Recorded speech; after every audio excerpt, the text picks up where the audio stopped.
So yeah, the best thing in your job and then the worst thing. The best thing in my job is that emerging filmmakers are so much fun to work with because they have so much energy and they are so excited about all the potential. And I think what's interesting is they're also getting more aware of the changing market. And so I love that instead of separating them out from the sales process of their films, we can have a working relationship and we're on the phone, regularly, and they're involved in the process of finding the best fit, which I think will only make better the next project that comes. So it excites me that on a really small level, the work that we do can help to strengthen future projects in the future. The worst part is when you know you've got the right film for someone and there's 6 film markets back to back, and so it takes 6 months for screening. Something that we all deal with, but it's just when you walk around the market here, there's so many titles and it's very difficult to cut through. But the exciting thing is that people start to really recognise when you've got something different, and so I guess in the end it's a blessing as well. So another question is,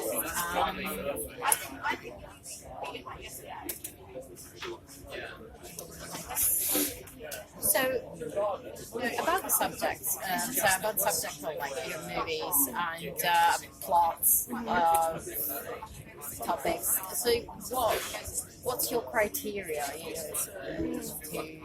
that makes you decide, okay, that's going to be a good one.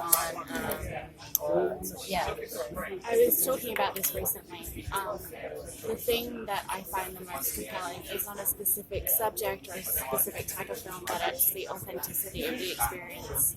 If I could sit down and watch a film and know that there's a part of me on that screen because someone has been able to describe an emotion or a feeling that I know to be true, and I find that really powerful. And you don't need a massive budget to do that. What you need is an ability to look at your life with a critical eye and find the beauty and the joy and the sadness, and then find stories that resonate with you as well. So I'm looking for stories that ring truth and that leave their audience feeling a little bit more at home in their own skin and in this world before they watch it.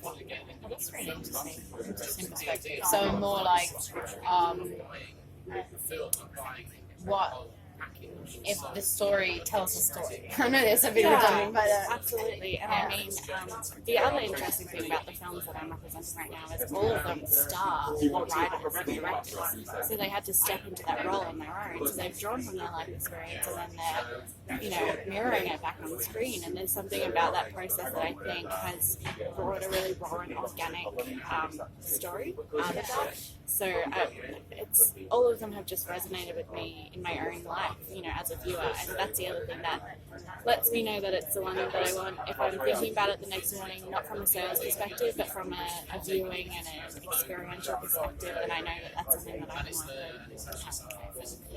So the director of Frisbee has really been welcomed with open arms by the funding bodies who recognise her talent and her potential, and are coming alongside her to support her and opening up new doors and making sure that those opportunities are there. So it's really wonderful.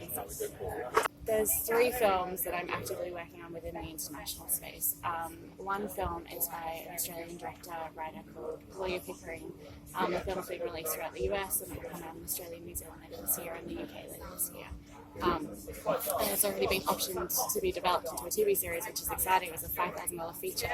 Oh, that's she made amazing. In San Fran, and it's gone very well for her. So that's one film. I'm also working with another writer, director, producer named Sophie Matheson, who has a film called Drama, about an Australian girl who goes to Paris to reconnect with an older friend from their university days, and ends up their lives kind of unravel at the same time together. So it's beautiful because it's got that Australian spirit with the beautiful Parisian setting. And I've recently taken on a really fun, interesting film called For Now.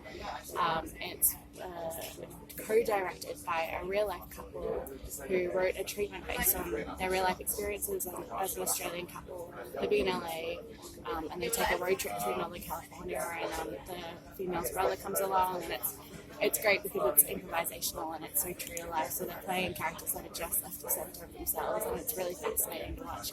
Very much a messy coming of age road trip story. So that's a brand new project that we're just beginning to work on. How hard is to find good funding? What's interesting about the films on my slate at the moment is all of them were independently financed by the filmmakers themselves. So they basically didn't wait for permission to tell their stories. They did what they needed to do to be able to do that debut feature. But the Australian government has a pretty wonderful setup with the producer offset, which allows for 40% of qualifying expenditure to be claimed back. So the next step for all of these filmmakers will be to move into that government-supported space, which is really exciting. But to do so, you need to be able to prove yourself in these other areas. So they've moved in a very intelligent way as far as accessing that funding. And it's pretty rare to have a government that is so supportive of the industry and is so willing to look at what it can do to continue to create new opportunities and open up all the doors for fresh filmmakers as well. So you feel like the government is supporting the industry? Are they investing